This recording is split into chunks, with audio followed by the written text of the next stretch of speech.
Hey, this is Dallas with Critical Hit Pest Management, and today we have a banger of a video for you. This is part one, talking about the 4 different types of termites that are out there that we find in North America primarily, but they go around the world.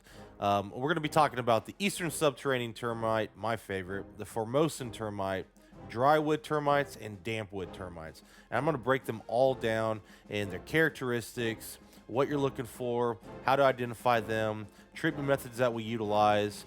I had a subscriber that wanted to learn more about it. He requested this video, so I put it together for him. So hope you enjoy the video, and let's get right into it. So number one, we're going to start off with the most discussed termite that's out there probably. It's the Eastern Subterranean termite, and this is the one that's in most of my videos. This is the one that I primarily deal with here in Oklahoma. Now, they're not only specific to Oklahoma, but they go throughout the east and the west of the United States. They're pretty much everywhere, excluding Alaska. Alaska does not have termites. That permafrost, that tundra, frozen tundra, it's not very hospitable to termites. So Alaska is the only state in the United States that does not have actual termites on it. So what are we talking about when we look at Eastern Subterranean termites? How do we identify those? Well, there's a couple ways to identify them. Number one, their swarmers are pretty easy to identify. They are all black in color, and they have wings that are all the same size. They're a milky look to the wings. They're clear, kind of milky, and they're all the same size. And so when a termite swarmer flies off and looking for a new colony to set up, what it will do, it will fly. They're terrible flyers. They have a hard time flying, but they will fly across an area. They will land, they will drop the wings, and then you'll start seeing wings all littered everywhere. And then they will start foraging around and looking for some kind of wood content, some crack and crevice where they can go inside and start building a colony. And so those swarmers are actually reproductives. It's a king and a queen, right? It's a king and a queen that's looking to reproduce and expand and grow a new colony. So they are the alates, as we like to call them, or the reproductives. Now, how do you identify them as a homeowner? How do you know that they're in your house? Well, I have a good video here showing where the termites have actually come up behind the wall and they created a exit tube or a kick out hole inside the wall where they're going to try to fly out and swarm out to create a new colony. So this colony behind the wall has been there for quite some time. When they get to this level, when they're back behind your wall, when the paper and the wallpaper starts peeling, and you start seeing degradation of the wall itself or gets really soft, that's a good identifier that there are termites behind that wall. And there are treatment methods that we utilize to knock that out. But this is one of the ways that homeowners can see, just by looking at their walls. This is one way that homeowners can say, hey, look, I think I may have some termite issues here. Let's start further investigating. And a great way to test that is to take a nail and nail it in to your 2x4. Okay, take a nail it into the 2x4, find the 2x4, the stud behind the wall, nail it in there. And if the nail holds the stud, you seemingly should be okay. But if that nail comes out pretty easily out of that stud, that's another indicator that there's probably a good potential chance that there's termites behind that wall that have already started consuming that wood and started degrading the integrity and the structure of that wood. So the other way we identify Eastern Subterranean termites is by the mud tubes. When you're on the outside of a home, you're looking for mud tubes. You will see them build up. Sometimes if you break open the mud tube, you will see that termites are actively in there. The workers are in there foraging through, making their connection pieces. And so, what are the mud tubes for Eastern Subterranean termites? Well, that's a great question. The mud tubes for Eastern Subterranean termites are really, honestly, their protective casing and the way they travel outside of the soil, away from the colony. Okay. So it's the protective shell that allows them to go from soil to concrete to behind the wall to go inside the wall to consume the wood, to create another colony, to expand, to move forward, right? So these are the protective highways, as I like to call them, for the Eastern Subterranean termite. Now, the cool thing about mud tubes is that they actually can regulate the temperature inside that mud tube. The termites can regulate it. So it almost acts like an AC and heating system. They can regulate the temperature, they can regulate the humidity levels inside of these mud tubes, and that's how they stay alive. Termites, they do need a lot of moisture. Eastern subterranean termites, they do need a lot of moisture to stay alive. So that mud tube is a protective area, protective covering that provides that for them. And they're basically um, a good way to think of it. It's just like a home away from home. They're natural places in the soil, but the mud tube allows them to create a home and enjoy their time outside of the soil. Now, the other thing that the Eastern Subterranean termites do is that they're constantly foraging. So when they go into the soil and they come up through the mud tube into the back of the wall, they do their thing, they consume wood, but they will also always go back down into the soil to take care of the queen, to take care of the brood, to make sure that there is some food that is provided to the soldiers, to the queen, to the brood, that's the larvae. They are the workers, are the backbone of the entire colony. They are the only ones that can chew and consume wood. The soldiers cannot. The queen never leaves. The brood is being tended to grow into additional workers. So they are the backbone of the colony. Very, very important. Real quick, before we continue on this video, I wanted to share something real exciting. We now have memberships for the channel.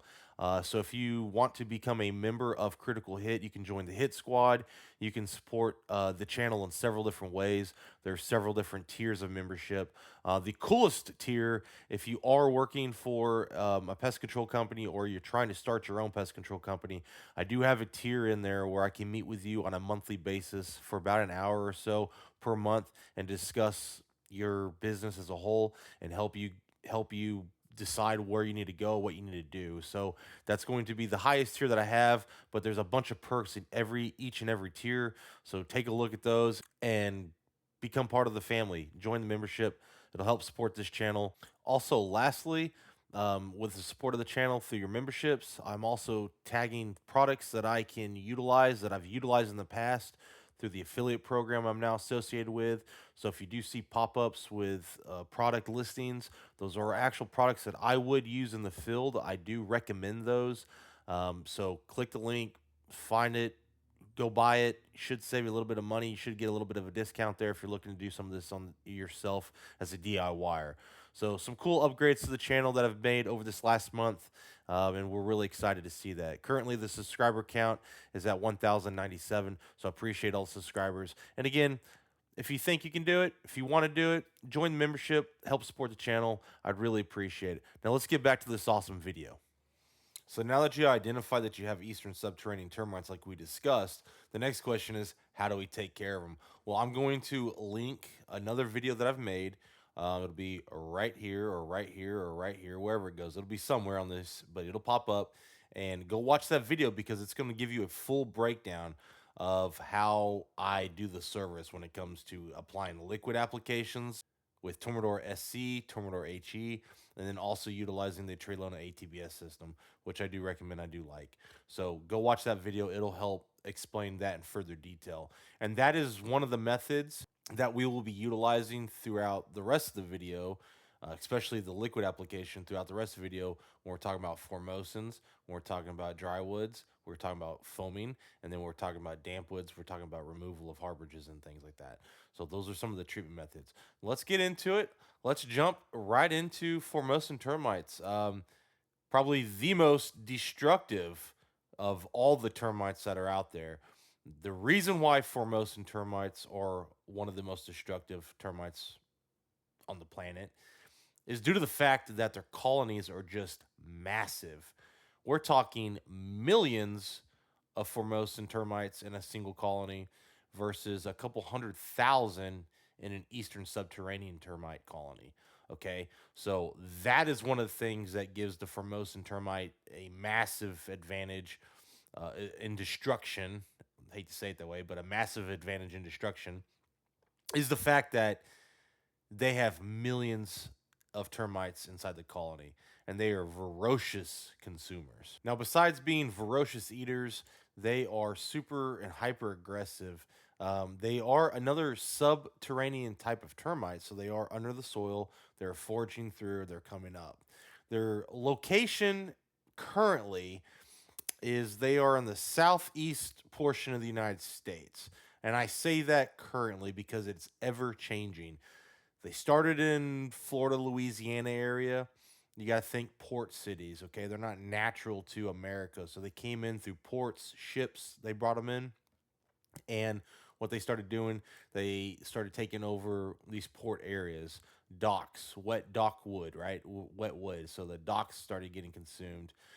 They started moving into more of the mainland of Florida, started moving in towards more of the mainland of Louisiana, and they've really just taken over that southeast area, and they started sliding over more and more to the western part of the United States. I know for a fact, as of maybe a week or two ago, I did see a pest control professional through an association that he did find Formosan termites in Arlington, Texas, 100% confirmed.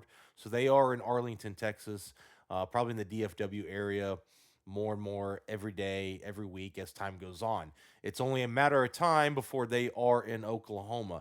It's only a matter of time before they are in more northern states outside of, north of Louisiana, maybe Arkansas, Georgia, all that stuff, right? It's only a matter of time before they're moving that way, if they're not already there already. So these termites are spreading across the United States. I have a feeling they're going to stay more towards the South Midwest, South East of the United States. That's just my gut feeling on that. I don't think they're going to go too much further north. It's going to get too cold. But if they do, I don't know. Eastern Subterranean termites are up north, so it could happen for Formosans. I just think for now, for the time being, they're going to stay in the more warmer weathered climate states. But yeah, if you're in Texas, if you're in Oklahoma, Arkansas, you need to get ready because they're coming. And once they're on a house, they are on a house. What are some of the things that make them different?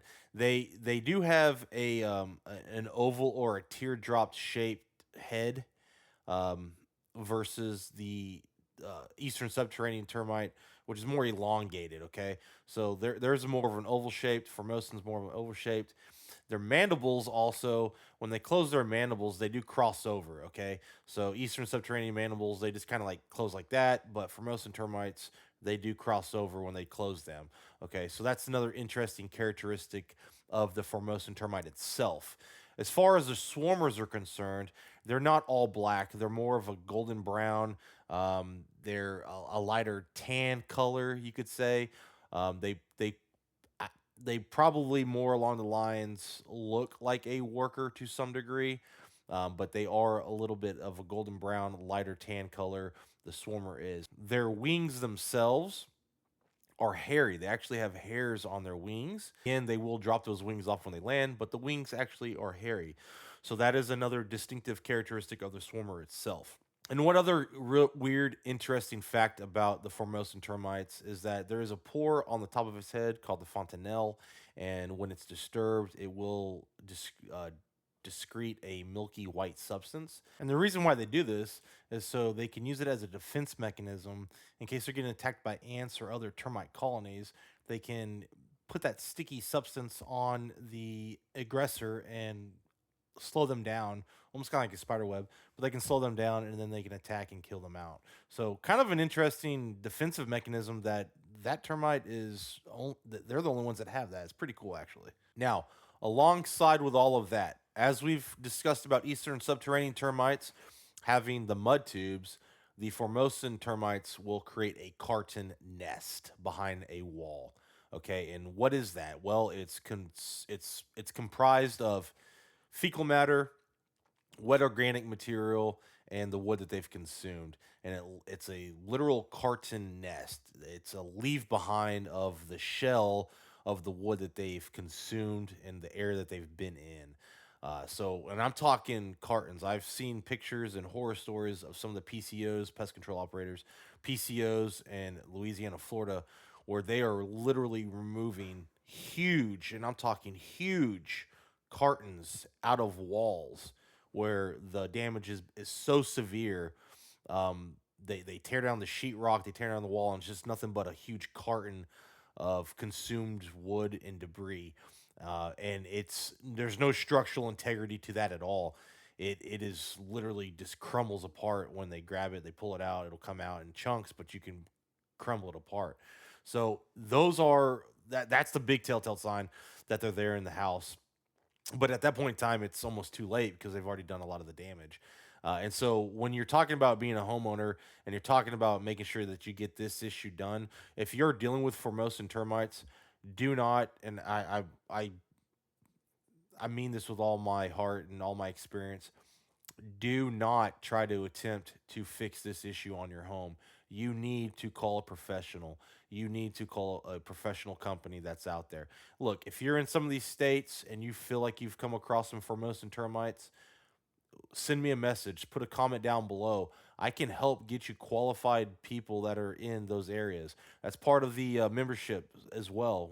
Join the Critical Hit Squad, part of the membership. I can get you connected with great pest control operators that will take care of you and offer you good pricing for your situation.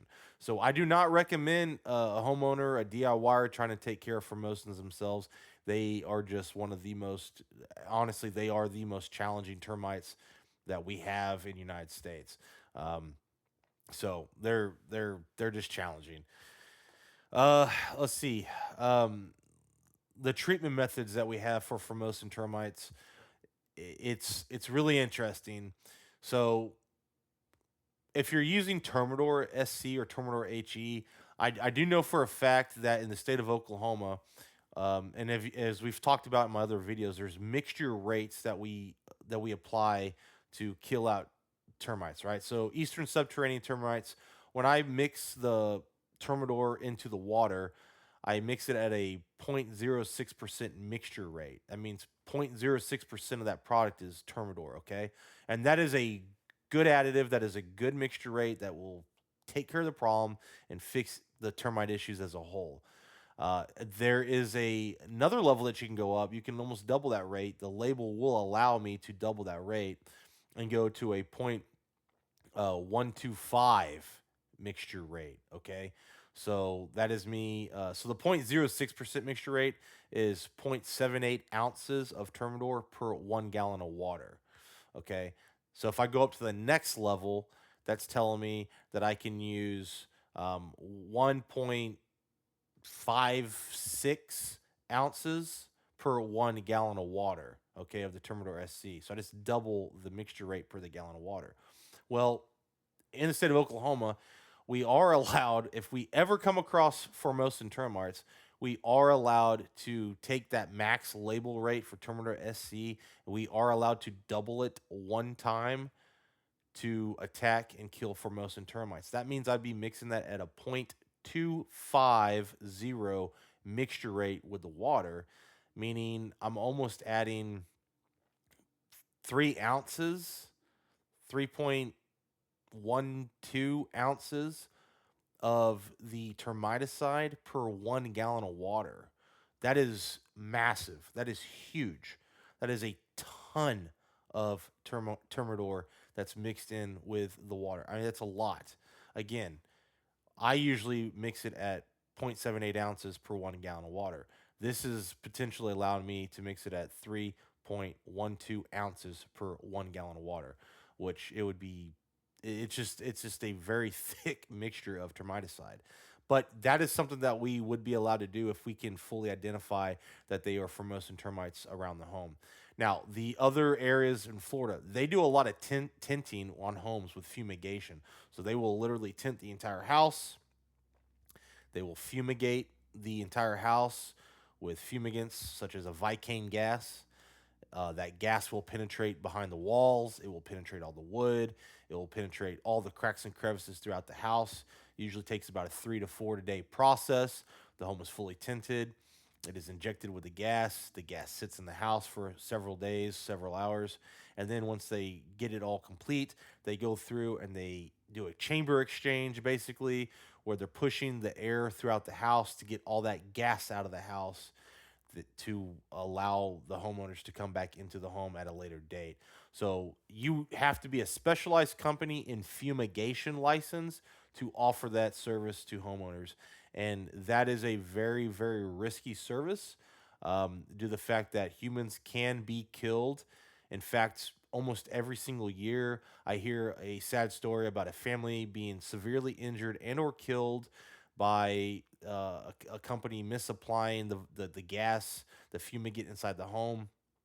And or I will hear stories of pest control operators that think that the gas is fully out of the area that they're fumigating. They take off their respirator, they take off their SCBAs, and they are exposed to the gas. They consume, they inhale that gas, and then they are, you know, either killed or they're severely paralyzed. I mean, it's a systemic gas. It affects the nervous system of insects, but it also affects the nervous system of humans. So this is a very, very risky and very, very, scary service to do. I would say, at least for me, because I've never done fumigation. The companies that are professional at it and they know what the hell they're doing, they're pretty good at it. But I would always be cautious and just make sure that if you are hiring a company to fumigate your home for any reason, that you check their credentials, make sure that they're a top tier company doing the right things, okay? They should be able to explain it a heck of a lot more and a heck of a lot better than what I've just done with you. But that is one area of service that I will never even touch. I will never go into. I don't want to mess with any of the headaches that fumigants could potentially cause myself, other people, and or, you know, just the company as a whole. So that is another actual service that is provided to knock out Formosans. It's a highly effective, highly effective service. Once that's done, the house would be protected. Then they'd probably go around and do a liquid barrier treatment around the home as well, just to help prevent any future activity from coming through. So that's a little bit on Formosan termites, the most aggressive termites that we have, the most challenging termites that we have. And guess what? They're spreading more and more west. They're spreading more and more north. So get ready, homeowners. Be on the lookout for that. I hate to bring it to you. It's some bad news, but that's just the truth of the matter.